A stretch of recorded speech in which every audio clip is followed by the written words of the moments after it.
students. Now I am going to teach you another kind of pronoun, that is demonstrative pronoun.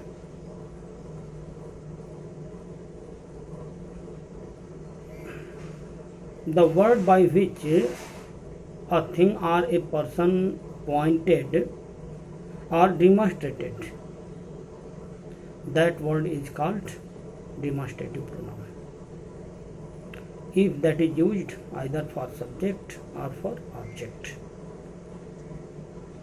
दूसरे शब्दों में वह pronoun जिससे व्यक्तियों और वस्तुओं की ओर संकेत किए जाते हैं, डिमॉन्स्ट्रेट किए जाते हैं, उन्हें हम डेमोन्स्ट्रेटिव प्रोनाउन कहते हैं. ये this, that, these, those, such, same आदि होते हैं.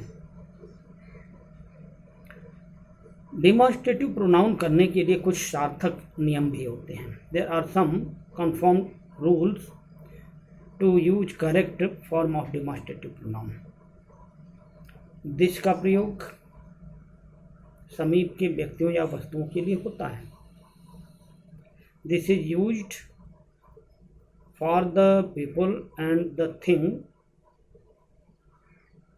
Who are close. जैसे this is a cat. This का प्लूरल फॉर्म दीज होता है, तो इसलिए दीज का भी प्रयोग नज़दीक के वस्तुओं के लिए होता है. जैसे these are cats. In both condition the cats are very close to me. Rule number second, that का प्रयोग, दोज का प्रयोग दूर की वस्तुओं के या व्यक्तियों के लिए होता है. दैट और those are used for the person, for the things who are something, for something on a distant, कुछ दूरी पर है. For example, that is a book, those are books, and another rules. यदि दो सिंगुलर नाउन एंड से जुड़कर किसी sentence का क्लॉज में प्रयुक्त हों तो लास्ट सिंगुलर नाउन के लिए दिस या फर्स्ट सिंगुलर नाउन के लिए दैट का प्रयोग होता है. लास्ट के लिए दिस और पहले जो प्रयोग किया गया उसके लिए दैट का प्रयोग होता है. ध्यान रखिएगा. For example, work and play are both necessary to health. This exercises the body and that exercises the brain. यहां आपने देखा दिस का प्रयोग प्ले के लिए है और दैट का प्रयोग वर्क के लिए है. In the same condition, virtue and vice offer themselves for your choice. This leads to mercy and that leads to happiness. This is used for vice, VICE, गुण, और वर्च्यू के लिए दैट का प्रयोग किया गया. यानी जो पहले आता है उसके लिए दैट और जो बाद में आए उसके लिए दिस का प्रयोग होता है. This is very important rule and we should always be careful on this. Rule number next, यदि दो प्लूरल नाउन एंड से जुड़कर किसी सेंटेंस में प्रयुक्त किए गए हों तो लास्ट वाले प्लूरल नाउन के लिए दीज और उससे पहले आने वाले के लिए दोज का प्रयोग करते हैं. इन द सेम वे दिस और दैट. जिस तरह से दिस दैट का प्रयोग किया गया उसी तरह से दीज और दोज का, but that those were for singular and these are for plural. Next rule, an example you can listen. Cows and horses are both useful animals. These carry us from one place to another and those give us milk. Those किसके लिए? Cause के लिए. Rule number next, यदि एक समान वर्ग के दो नाउन की तुलना हो तो सिंगुलर नाउन के लिए दैट तथा प्लूरल नाउन के लिए दोज का प्रयोग होता है। तुलना में in the usually in the comparative degree और superlative degree, no comparative degree and positive degree. The climate of Pune is better than that of, climate singular है और माना जाता है कि वो उसका प्लूरल नहीं होता है, तो उसको सिंगुलर अनकाउंटेबल नाउन के रूप में यूज किया जाता है, इसलिए उसके लिए दैट का प्रयोग। लेकिन the streets of Delhi are wider than those of Mumbai, यहाँ दोज ऑफ स्ट्रीट्स के लिए प्रयोग किया गया क्योंकि वो प्लूरल नंबर है। तो सिंगुलर है तो दैट ऑफ और प्लूरल है तो those of. Rule number next, such का प्रयोग डिमॉन्स्ट्रेटिव प्रोनाउन के रूप में सिंगुलर और प्लूरल दोनों ही सेंस में होता है। Such is used in both sense, either singular और plural. This is also a kind of demonstrative pronoun. जैसे he is the house owner and as such he has the right to maintain the house, and as such he has right to maintain the house. Criminals are restricted such by law. Here such refers to the criminals and there such refers to the house owner, ownership of the house.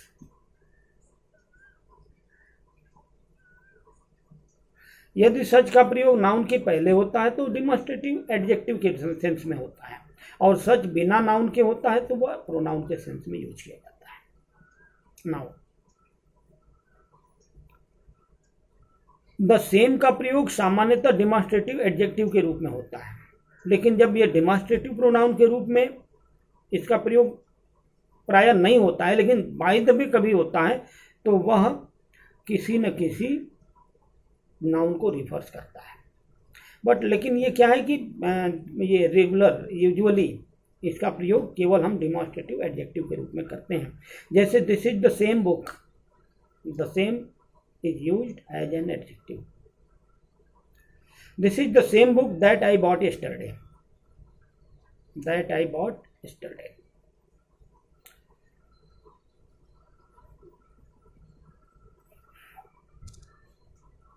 Now अब आप लोगों को इस after this exercise will be given and you will try to do. Now the next topic is indefinite pronoun. Indefinite pronoun, word itself clarifies what should be an indefinite pronoun. जो अनिश्चित व्यक्ति या वस्तु का बोध कराते हैं, which clarifies about indefinite noun, person or things, that is indefinite pronoun. For example, one must be attentive to one's studies. One क्या है, किसको रिफर करता है, इंडिफिनिट है, दिस इज इंडिफिनिट। तो इस प्रकार everybody, somebody, nobody, anybody, everyone, someone, no one, anyone, everything, something, nothing, ये सब क्या है, these all are indefinite pronoun. Now in the sense of use, everybody, somebody, anybody, nobody, everybody, someone, anyone, no one is used as a singular pronoun, and for them we use he, him and his, himself also. For example, everyone has his own ideas on the subject. His own ideas, his for everyone. He helped everyone of his class fellows in his study. The last his studies, his is used for everyone. Now rule number next. यदि किसी sentence में question tag का प्रयोग हो तथा question tag का subject everybody, somebody, this kind of indefinite pronoun हो, तो इसके लिए हमें दे का प्रयोग करना होता है। सब्जेक्ट के रूप में दे का प्रयोग करना होता है। Everybody can be intelligent, can't they. यहाँ क्वेश्चन टैग में कांट दे का प्रयोग करना होता है, कांट ही नहीं। This special rule is used in the form of question tag. Now rule number next. Everything, something, nothing, anything का प्रयोग अनिश्चित वस्तु का बोध कराने के लिए होता है। थिंग जुड़ जाने से तो वस्तु का ही बोध होता है, तो इसके लिए हमें इट, इट्स और इटसेल्फ का प्रयोग करना होता है। Everything has its own limitation, thing लग जाने से एवरी वन लगता तो हिज लगता, ही लगता, और एवरीथिंग लग गया तो वहाँ इट लगेगा, इट्स लगेगा, इटसेल्फ लगेगा। यदि किसी सेंटेंस में क्वेश्चन टैग का प्रयोग हो तथा sentence everything, something, anything subject के रूप में हो तो वहाँ इट का प्रयोग क्वेश्चन टैग के रूप में होता है। यहाँ दे नहीं लगेंगे, दे लगता है समवन, एवरीवन, एवरीबॉडी के साथ। For example, everything is bright and beautiful, isn't it? This is correct. Now rule number next 5। यदि वन का प्रयोग सेंटेंस में सब्जेक्ट के रूप में है तो पोसेसिव के रूप में वंस का प्रयोग, ऑब्जेक्टिव के रूप में वन का प्रयोग और रिफ्लेक्सिव के रूप में वन सेल्फ का प्रयोग होता है। इसके जगह पर ही, हिज और हिम और हिम सेल्फ का प्रयोग गलत होता है। जैसे one should love one's country, one should love his country wrong होगा। For example, one should help oneself, ऐसा गलत होगा। One should help himself गलत होगा। Now next rule. किसी सेंटेंस में सिंगुलर काउंटेबल नाउन का दोहरा करके लिखने से बचने के लिए वन का प्रयोग किया जाता है। फिर उसी नाउन को रिपीट करने के लिए, बचने के लिए हमें वन का प्रयोग करते हैं, और this one refers to that noun. जैसे this is new table but that is an old one, this is new table but that is an old one. Here one refers to the table. ऐसा नहीं करते कि that is one an old table, this is a new table and that is an old table, ऐसा नहीं करेंगे। Last में table नहीं करेंगे, वन। कुछ लोग एन ओल्ड करके छोड़ देते हैं, तो एन ओल्ड करेंगे तो भी वो गलत होगा, क्योंकि वो एडजेक्टिव विदाउट नाउन कभी क्लियर नहीं होगा, अच्छा नहीं होगा। Now rule number next. Some तथा इससे बने प्रोनाउन का प्रयोग अफर्मेटिव सेंटेंस में होता है, जबकि एनी तथा इससे बने प्रोनाउन का प्रयोग नेगेटिव सेंटेंस में होता है। मतलब क्लियर है, जहां सम हो वह अफर्मेटिव सेंटेंस ही होना चाहिए। जैसे he has brought some mangoes, but he has bought not any mangoes, वहां सम नहीं होना चाहिए। ऐसा हम नहीं कर सकते कि ही हैज नॉट बॉट। जैसे फिर से एक बार समझें, he has bought some mangoes, यहाँ सम का प्रयोग इसलिए कि सेंटेंस अफर्मेटिव है। He has not bought any mangoes, यहाँ एनी का प्रयोग इसलिए करेक्ट है क्योंकि नॉट बॉट निगेटिव सेंटेंस है। I have not any pen, मतलब क्लियर है, निगेटिव है इसलिए एनी आया। लेकिन मेरे पास कलम है तो कैसे करेंगे? I have some pen, I have some pens. Now next, all का प्रयोग सब कुछ, सभी तथा प्रत्येक के अर्थ में इंडेफिनिट प्रोनाउन में क्रमशः व्यक्ति और वस्तु के लिए होता है।